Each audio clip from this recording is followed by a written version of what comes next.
Good afternoon, CFM. This is Coach Matt with our Wednesday workouts. Let's begin with a short warm-up today that will lead right into the first block of exercise stuff that we're doing. So a 2 minute of warm-up pace cardio, and then I want you to get your bar. We're gonna do some barbell warm-up with muscle cleans, power cleans, and some squatting, right? So a muscle clean is a single hip extension where I bring the bar from the shins up to my shoulders, right? So I'm gonna do muscle cleans, then front squats, 1, 2, and then I'm gonna do power cleans. Now the power clean I catch in the power position as opposed to the full standing position. Okay, and then again, front squats, get a couple rounds through of that. 3 rounds is what I have on the board. You don't need to add much weight to it, but try to keep that pace of that warm up going so that your heart rate's up. You get a good stretch in the shoulders, the wrists, the elbows, as well as the hips and the knees and the ankles. So we're fully warmed up by the time we get done with that. And then you can load up your first weight on the bar. We're gonna do an 8-minute EMOM of 3 reps of the power clean, okay? So it's just 8 sets of 3. What I would like for everyone to do is start off at a very moderate weight, move through middle weight on like sets 3, 4, 5, and then some more challenging weight on 6, 7, and 8, all right?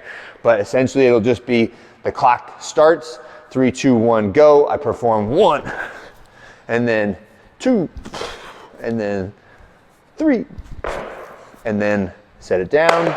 Should I add weight? Should I stay the same? Should I go down? Etc. Right? You'll have 3 reps and then the rest of the minute to add or subtract weight from your bar, and then every minute on the minute we start a new set.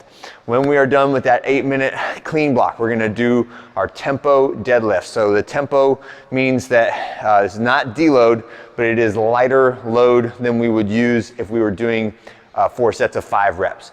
So for 5 reps, normally your maximum percentage would be up around 85%. For today, we're gonna cap it at 75%. And for the heavier deadlifters, I would say it's even lighter than that, should be in like the mid-60s for percentages.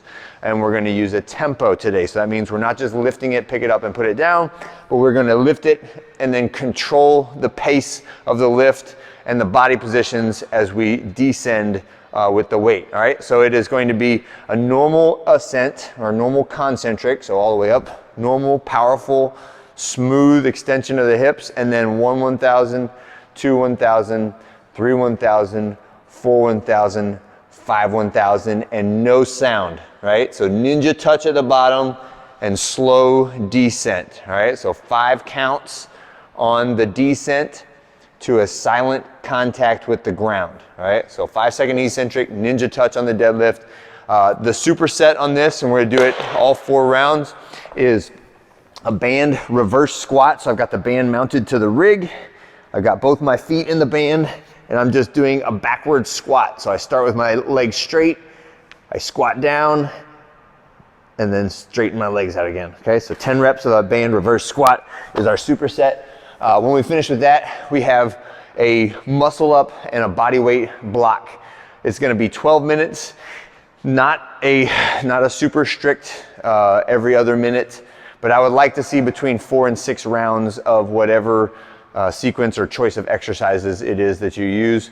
And I wrote in 3 levels that I thought were convenient, and if there are any other levels that you would like to use, just talk to your coach about it and we'll make it work. But what we like to do is 12 minutes of body weight, pushing, pulling in somewhere around 4 to 6 sets.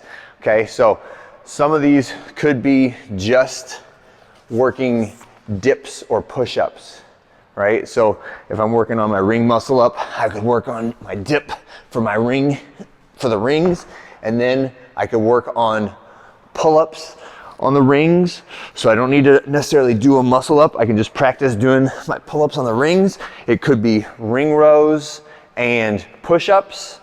It could be these transitions. So yeah, this is probably a good enough place so you can see my transitions.